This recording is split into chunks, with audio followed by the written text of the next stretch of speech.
We are just walking home from our weekly marriage business meeting about family stuff, and this week is kind of a tough one. It feels disorienting because we skipped last week and I was out of town. It feels like we don't have much momentum going right now. I just kind of was staring off into space like, okay, what else should we talk about? A lot of the topics were like just preparing for the holidays. We have a Friday Shabbat dinner, then we have Christmas, and we still haven't like done any shopping at all, but just trying to like keep ahead of things and discuss expectations. I didn't buy anything for Christmas, by the way. I didn't either. Okay, can we just like, is that okay? We love each other, right? Yeah. I mean, you're not gonna like go buy something crazy today, are you? I didn't have any plans for that, so I'm glad we're on the same page.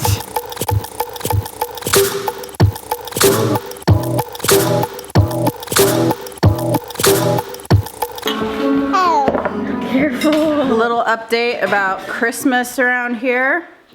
We've got some Christmas decorations that we've put up. Got lights. The kids put up like these little bow things. We don't have a Christmas tree. We don't normally do a Christmas tree. Some years we've done it. Got some lights there. Got some like tinsel, is that what this thing's called? We got these little present things up here. Look, we just got a Christmas card from Lisa E. Cool. We also have Christmas cards from Yamashita's. Chandler's just came today. And Montgomery's. Cool.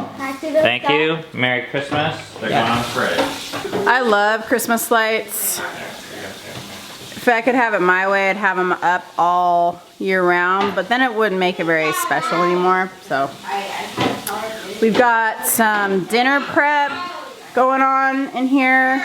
We have a Christmas dinner tonight. Hold on. Yeah, lights, that's right.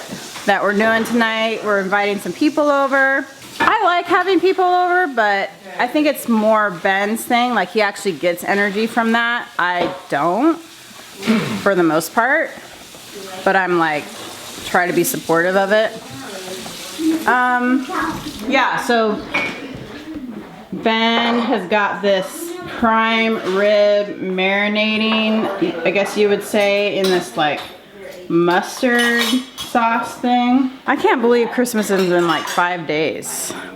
I'm not really ready for it, but at the same time, we're not really doing a ton. I'm trying to get motivated to do my cooking right now, and I'm kind of putting it off. I have to make some French onion soup, make some creme brulee, make some croutons.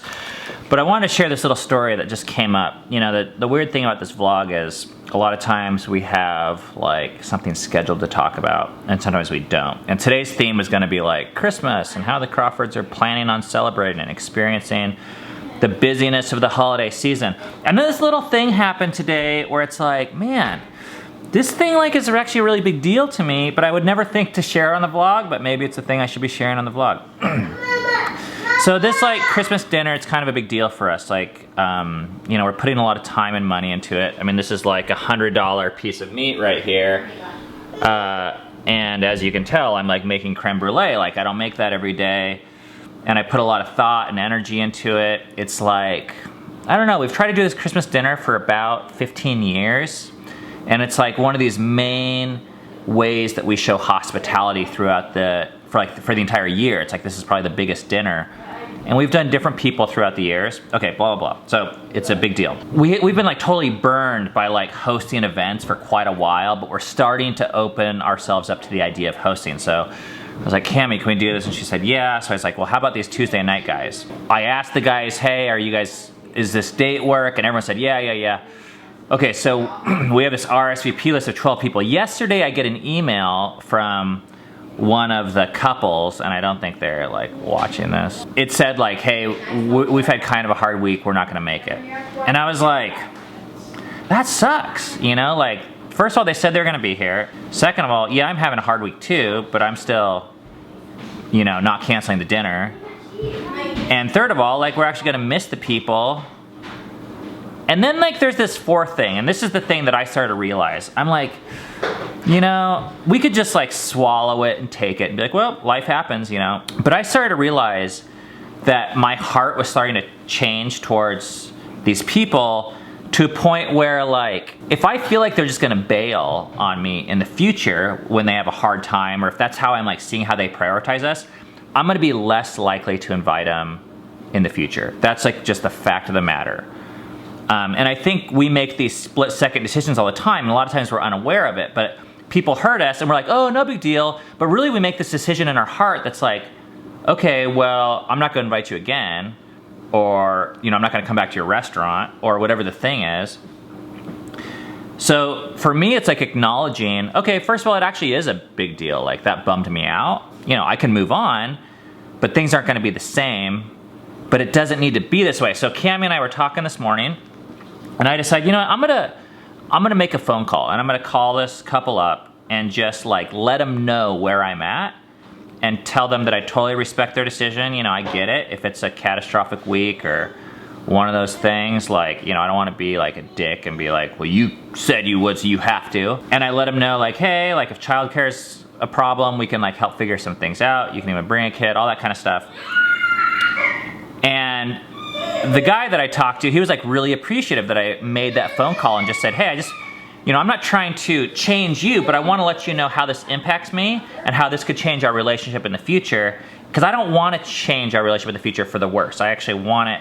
I want to be able to depend on you. I didn't think anything was going to happen, really. I like crossed their name off the list. And then I just got a text message back. Hey, we are in for tonight. We might have to leave a little bit early for the kid, but thanks for the call. I really appreciate you taking the time to clarify things. And I was like, really glad I did that. We call this channel like Fight for Together. You know, I guess it's predominantly a family thing, but there's just this belief that relationships are always hard. And honestly, we're at a place right now sometimes where we're like, is it worth the fight? I thought about, well, you know, kind of like, fuck it. Like, we can move on from people. Like, they're bailing on us, we can bail on them. But in this case, I'm glad that I took this step to fight for the relationship, because while it might seem like I'm oppositional and be like calling someone out, sometimes you have to do that if you're gonna be close with people. Okay, enough procrastinating, it's time to cook.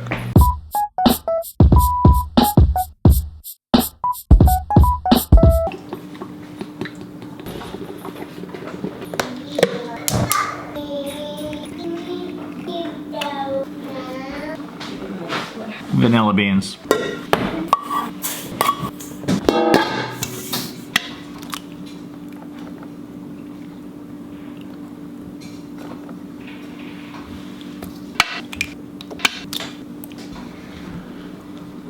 Okay, 24 eggs done. All the yolks, all the whites are in here for later. I was actually like really proud of myself because I made it the entire way without breaking one yolk until the second egg from the end. There it is. The creme brulee is cooling over there in the pot, which is really important that you let it cool before you add it to the egg mixture. Otherwise it like flash cooks the egg mixture. So I'm just kind of chilling here and reflecting, and I realize I kind of screwed up on this meal because actually there's two main ways. One is I don't think I actually bought a prime rib. I bought a New York steak on accident. The other thing is I'm looking at these menu items and I find myself like pretty preoccupied and busy, and I have all these things in my head. And I realized I didn't ask for any help from the kids. And I'm gonna ask them for help. Like, I'm gonna ask someone to make the salad dressing for me, or I'm gonna do it, but I'm gonna ask for some help with it. But it's really different with where our kids are at now to tell them to do something that's a vision that I created versus bringing them on early on and saying, hey, I need to have a salad. Would you help me come up with an idea? And they love that, actually. They get to use their creativity, they get to use their resources in like shopping and preparing and practicing things, and it helps me out. But if I don't take the extra time to like plan ahead and ask them, I realize I end up doing it all myself, and it's like all in my head, and it's really stressful. And by the time I'm asking them to like carry out my vision, and I feel like I'm micromanaging them, and I think they feel like that too, it's just not the same. So I wish I would have done that more earlier, but we're making the best out of it we can now.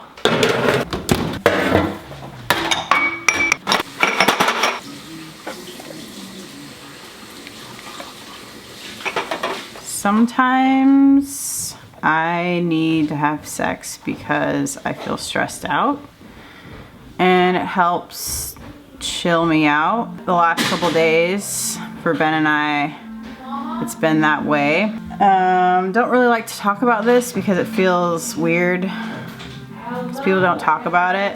Sometimes it's just like a biological need. I think it can be a healthy way to de-stress from your life.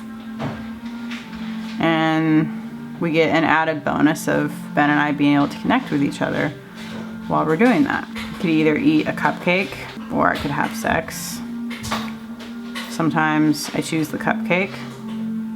Sometimes I choose sex. But Ben has a point. Sex is more healthy than the cupcake. Yeah, I would agree with that. Oh, okay, you don't want to talk right now, that's okay. We got a lot going on right now. We got some present wrapping going on. Our croutons are done, but our French onion soup is just getting started. The creme brulee is almost done. And I am going to get started on the salad dressing now.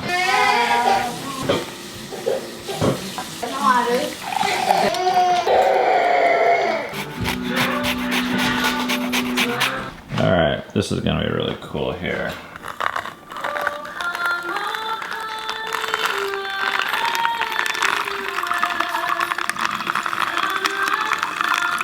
Whoa. Alright, we got the creme brulees done, except for the needs to be fired.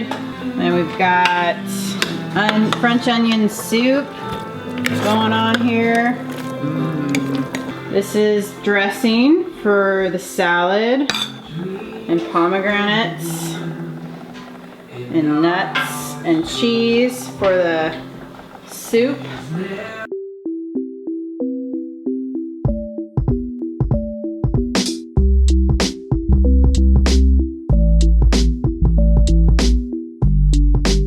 We have 30 minutes till people show up, and the table is looking beautiful. Dub, did you make these? Look, they have typewriter on them and calligraphy. We got our salad station ready. We had to borrow some plates from my parents. This is our salad dressing that we made. You guys saw it, but it was mostly like fruit juice, and then I added some olive oil and black pepper. I might add a little bit of yellow mustard or some vinegar just to give it a little bit more. And with our salads, we're gonna put these pomegranate arrows over it and some blue cheese and some of these Marcona almonds for like a little citrus blue thingy. And we got our French onion soup ready. We got our provolone and our Romano, and it's simmering over here, although it's taking a while. It takes so much energy to do all this cooking this fancy food. Like basically we have like triple portions, and I mean that's for like 15 people, which means our family's gonna be eating this stuff for like probably 4 or 5 days. Cammie's saying she wants multiple creme brulees. She's gonna be able to have it. In years past, our kids have like complained that there's like too much creme brulee, that they get like sick of it.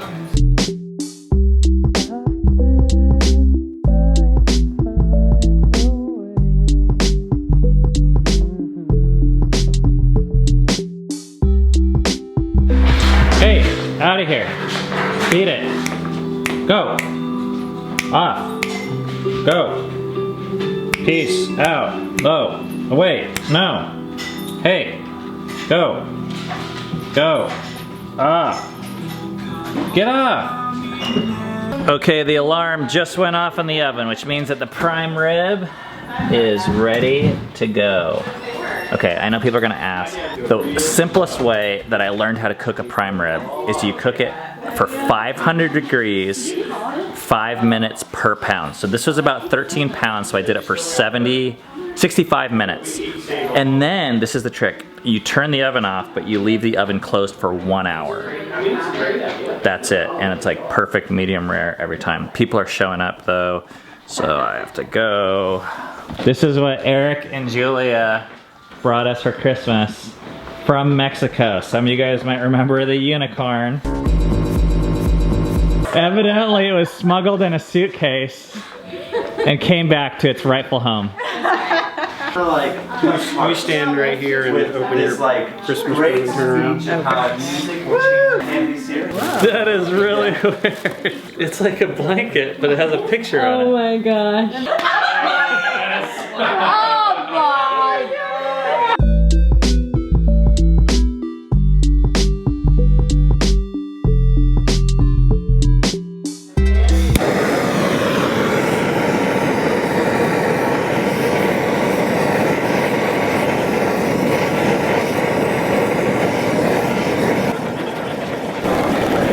Things are going really good. People are just in there playing a game right now.